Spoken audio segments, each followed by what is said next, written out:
Welcome back to the Alter Power Session. My name is Kim O'Neill, and it's my honor to bring you our second video series, Inspired by Crisis, where we'll be hearing from some of Alter Global and Transformation TV's worldwide experts on how to navigate change and uncertainty in times of crisis. Today, we're connecting with Desiree Scherini. Welcome, Desiree. Hi, Kim. Thank you for having me. Absolutely. Desiree, the first question I want to ask you as a certified clinical hypnotherapist is, what thoughts come up for you first when it comes to navigating times of change and uncertainty? Wow. Well, the first thought that comes to mind, obviously, is the subconscious mind and how much that influences our conscious thoughts and our behavior. And in a time like this, a lot of times we need an awareness, gain awareness of what drives our behavior and our thoughts. So, with this health scare or with any other sort of a crisis, people will often go to this built-in automatic response. So if they were fearful as a child, if they had some sort of trauma as a child, this might be more difficult for them. Whereas if someone had safety or had never had any sort of trauma, and just like, been happy, that they'll probably take this a little easier. Any sort of crisis will be easier for them. So having an awareness, if someone's feeling like hyper fearful, hyper, uneasy, maybe if they take some time and look back at their history, that they might recognize where an extreme reaction might be coming from. Sounds like really looking at having an awareness about what you've gone through in the past too, and what you've learned from that really serves you in being more mindful and aware in the present moment with whatever you're dealing with. Exactly. And for example, I know that we were in your message to me about topics we were going to cover. One of the things was talking about the butterfly, right? That crisis can create a whole new person. And so some people, when they go through a crisis or a really hard time, they evolve. They grow out of that. And so, like, especially here on Transformation TV, right? So many of us are drawn to what we do because we've had that experience, and are doing what we do because we want to help other people have that experience from crisis to thriving, become the butterfly in your own life. So some people have done that. So they also then, in times like this, are more resilient because they learned how to overcome that fear, whatever it was, the victimhood, the trauma. Whereas other people maybe have not had that experience. So one of the things I like to say about this whole event, about any crisis, is thought change. If you can do your best to reframe what's going on instead of, oh me, oh bad, this is terrible, I'm afraid, world's falling apart. What can you learn? Anything has an opportunity to make a beneficial change for yourself. And that can sound a little Pollyanna, but just taking a few minutes to think and maybe write each day. And we'll probably get into some of the techniques. That's a really big thing, I think, is that some people have gone through it and they're doing better.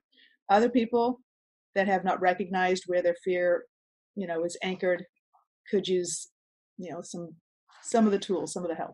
Yeah. Well, and what would you say is a way to help a person to become more aware of what their thoughts are? Because I know a lot of the fear can be driven from what's happening on the outside, right? Yeah. And the butterfly has, it didn't just start out as a butterfly. They were a caterpillar before. Would you like to talk a little bit more about that?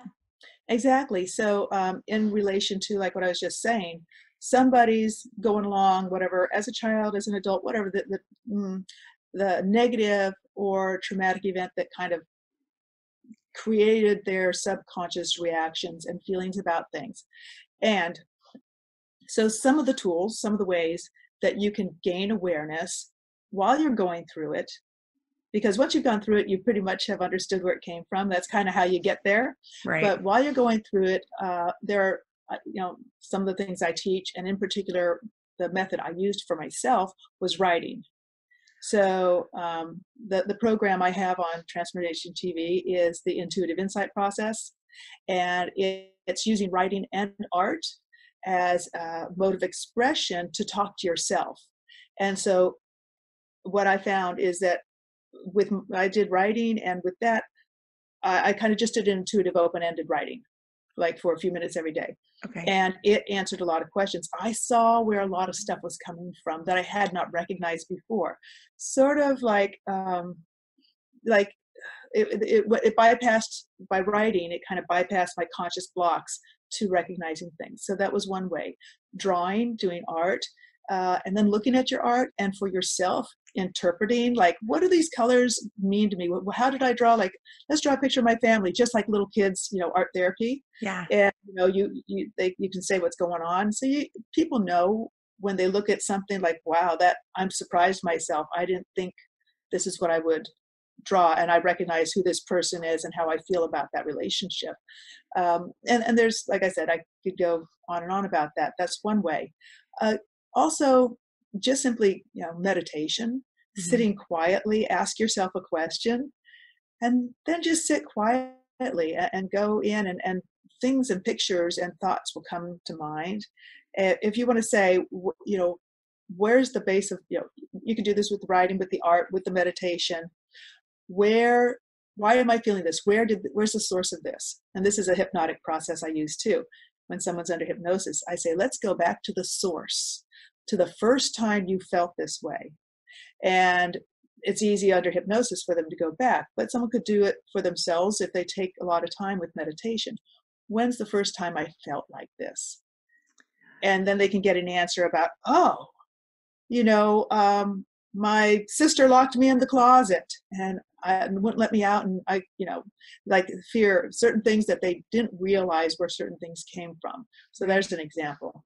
That also sounds like a really great question to begin any sort of intuitive open-ended writing, like you were talking about yes, too. Exactly. Yeah. And so my book that I put out there has that process. It was a hybrid of my writings, and then at the end of every chapter, I give open-ended questions kind of to help the person ask themselves these questions. So then they can write. So that was why I did that, because it worked for me. So that's obviously, coming from me, that's one really good way that I found, and it's worked for clients. But like I said, meditation, you don't need an outside tool or somebody necessarily, but if you can't get there on your own, Transformation TV has quite the resource for people. Exactly. Well, and at the time of this recording, the coronavirus is going on in the world, and the term social distancing and self-isolation, those terms are coming up a lot these days. And in many ways, I see how we may be confronted with, okay, it's, this is in order to do this social distancing and self-isolation. And yet, what a beautiful time to be going within, like you're saying, and tuning into what's going on inwardly. Yeah. I think it really, this circumstance, because so many of us, and I noticed even myself, that I have so much to do that is isolated and individual, and that's how I work most of the time, except when I'm with a client, or I also teach painting. So right now my classes, of course, are all canceled. And so I don't kind of have that social outlet. I've, spending time with my dad, talk to people on the phone, or, the occasional interview or talk with someone on here. Or I do also do work with clients on Zoom or Facebook Live or any of those. So, but without that, I spend a lot of time alone. And I noticed in myself that I get antsy. It's just, I have things I need to do, but I just want to get out there and people watch and sit down and have a cup of coffee and be around other human beings physically. And so it's helping me realize how much I distract myself normally with not going inside, right? On times when I'm like, I could use this time to really meditate and practice my inner world. And I'm like, and that's my business, right? And I'm like, no, I'd rather go out there and have a cup of coffee and be distracted by the outside world. So this forces us in a way to take care of ourselves in an inner world way. So there's another way of like talking about seeing it differently. Yeah. It's like, I'm isolated, I'm alone, this is horrible. And that's might be the initial feeling because it's new and you're not used to it. But just like any habit change, it's like there's this surrender at some point. and you go, okay, this is how it is. I don't have really a lot of options, just, so, well, let's see how this new way of being is. And I hope a lot of people out of this experience learn how to meditate, how to go inside, how to see who they are by themselves, Yeah. Instead of like influence from everybody around them. Let's talk about that butterfly and the whole process of rebirth, because I feel like that's ultimately what we're talking about. We're talking about what, before you get to that butterfly stage, you're in that state of going inward and becoming more aware and getting used to not having that outside distraction. And hindsight is 20/20, right? Yeah, it really is. I love that you brought that up about when it's done, you're able to look back and understand it all better. But when you're in it, it may seem that much more challenging. Let's talk a little bit more about that, about when you are going through that process and may not really understand what's taking place as it's taking place. What comes up for you when you just think about that, about being in the middle of it? Yeah, from my personal experience, where I had, went through a breakup in my marriage, and while that was going on, and it was, um, to me at the time, very traumatic. Of course, now I'm like, wow, people say that was probably the best thing that could have happened to you in your personal life. Right. Completely changed. But I always say it's like while you're in it, you can't see it. And so my kind of description was like, you ever been out in the ocean and a wave catches you? And if anybody's ever had this experience, you get hit by the wave, you're upside down, you're inside out. You don't know which way to try and swim to get out. Or, it's like picturing being in this, whirlpool, and you can't see beyond the waves how close the dock is. Right. You don't know which way to swim. And it's a very victim feeling, very hopeless and helpless. And while you're there, this is what, for me, that process of writing and in a way finding that I had choices. So this is the thing. It's like you may be not know what's going to happen. You may, and that's so true of like any, health threat. Well, you don't know you're going to catch it. You might end up in a hospital with this thing right now. But also that's kind of every day. Right. There's put it in perspective. So every day we don't know. And some people are so fearful and live every day in fear. And the idea that, you know what, I can choose my inner world. I can choose how I'm going to respond. I can choose to breathe. I can choose to, for whatever people's choices, to either have a higher power, a faith, to know that I know some people don't have this belief, but I do believe that life is not this body, that our consciousness will continue, and it's not as scary as it seems. And I've had some personal experiences that back that up, that, I used to kind of go, oh, I don't know. But then I had some personal experiences where I'm like, oh, okay, I feel a lot better because it's true. And of course, not everybody can say that. But I would say to let go of fear, because fear doesn't do anything. Does that make you feel better? Oh, I'm afraid I feel so much better. Fear cannot control the outcome. So learning to let go of the fear and control the current moment. There's that mindfulness that we were talking about before we went on the air. The be in the moment too, because if you're fearing, you're fearing what you don't know in the future, and you're losing your moment today. You're losing your time to like enjoy the beauty outside, take a breath. You're fearing you're going to lose your life maybe, therefore you're not living your life now. Exactly. It brings up this interesting dichotomy of, oh my goodness, there's the perception that everything is being taken away from me, and that's fearful and that's scary and that doesn't feel good. And yet, because we feel things changing and being taken from us in some way, it actually also then opens up the space for us to reclaim our power. Yeah. And you need to.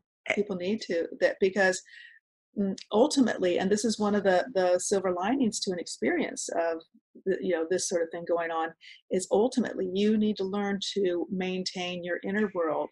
You're in charge of your inner world. People are in charge of how they think and how they feel. Yeah. As much as, it's easy to get drawn out by like somebody else's behavior, thoughts, or actions, or the unknown. You draw it all back in, and you kind of create that shell, and you say, yeah, well, I'm going to choose today to feel good. I'm going to choose, like, and here we were talking about how are some of the techniques, right? Mm-hmm. Well, what about being awareness? Those were techniques about finding your awareness, say, your subconscious drivers, but some techniques for calming in the moment, for escaping that is, and this is something I used with a hypnosis client recently. He had a fear of flying. Okay. And so we went through an exercise about what the steps along the way. You're getting in the Uber, you're on the way to the airport. And so I kind of did this role play thing with him. And he actually we did it under hypnosis and then also out of hypnosis. Okay. And I did a 1 to 10, how strong does it feel now? 1 to 10, how strong is it now? And so it was going like this as he gets on the airplane, right? And then afterward, he baselined around 1 and 2 on a scale of 1 to 10. Wow. But here's what somebody can do in the moment is, in the moment, just I said, for example, okay, you're standing in line to get on the plane. What's your level, right? And so I just did this whole mindfulness thing. I said, okay, now imagine you're looking down at your shoes. What color are your shoes? What are your laces? Are they laces or are they slip-ons? What color are other people's shoes? Are they? And so it was like totally in the moment, mindfulness distraction from the new craziness Right. that he was creating of fear. And that worked great for him. He was able to just say, it was like, get on the airplane. What's in the magazine? What color are the ads? Just all these little things of looking around you. So for people right now, if you can look out your window even, what kind of tree is that? Look it up. Have you even noticed if that tree makes flowers? What kind of leaves does it make? Oh, how long does that kind of tree live? It's like, get to know something. Yeah. Just get to be in the moment. The value of being present and really observing that tree in front of your house and how it transforms. And it's like using that distraction. Like if you find yourself getting all nervous and fearful, distract yourself. Yeah. But distract yourself with one of the exercises I did in a healing workshop to go into a meditation in order to go into this space was, we had the simplest of items in front of us, and we had to spend a half an hour studying that item. Okay. Nothing else on your mind. So this is one way. If you have a hard time going to meditation and emptying your mind because all these thoughts come in, so this was the way of being mindful and having a focus that wasn't your thoughts. So it was like, one was a pencil, another thing was a shell, and I still remember that shell. Actually, I have that shell. So then I painted the shell, and so it was like things you just never noticed. Like even in front of me, I might be looking at the weave on the fabric and think, I never noticed that. I wonder who made that. Where was this made? What's this fabric made out of? And it seems very like odd and simple, but it's a way to get you out of here. Get out of actually, it's more like get you out of the fear here, right, and take you up here. So usually I like to go from the mind into the body, but this is like get out of the fear that's held in your body and get up here and distract yourself with something, even just that simple. Study your piece of jewelry that you probably never noticed. And then of course that will actually help bring all that juice down, Yeah, absolutely. Desiree, will you tell everyone what the name of your book is and the name of your show on Transformation TV as well? Yes, I will. The name of my book is Journey to Joy, The Written Path. And then subtitle is The Intuitive Insight Process, and that is available on Amazon. And my podcast and TTV show is Intuitive Journey with Desiree. And on that show, I go into all sorts of things, anything from pragmatic life coaching stuff, some information on what different modalities are and how they work, and as well as metaphysical stuff, as well as interviews like this with other teachers. Something I wanted to add here Yeah. is kind of timely, that my episode 2 ago, I think it was episode 3, 31, like 2 or 3 episodes ago, episode 31, I think it was on grief.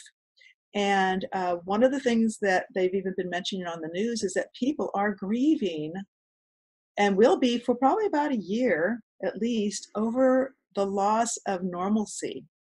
Like I was saying, I want to go out there and sit and have my cup of coffee and people watch. And there you and my episode on grief was not just about what we think of as grief. It's about those sneaky ways that grief comes in and you don't recognize what's going on. So people might want to go listen to that and kind of get some perspective too. That's beautiful. Desiree, thank you so much for being here today and sharing your thoughts on change and times of uncertainty and crisis. And thank you to everyone who's been with us today. This is our episode of the Altar Power Sessions special video series on Inspired by Crisis. Thank you, everyone. Thanks, Kim. Bye.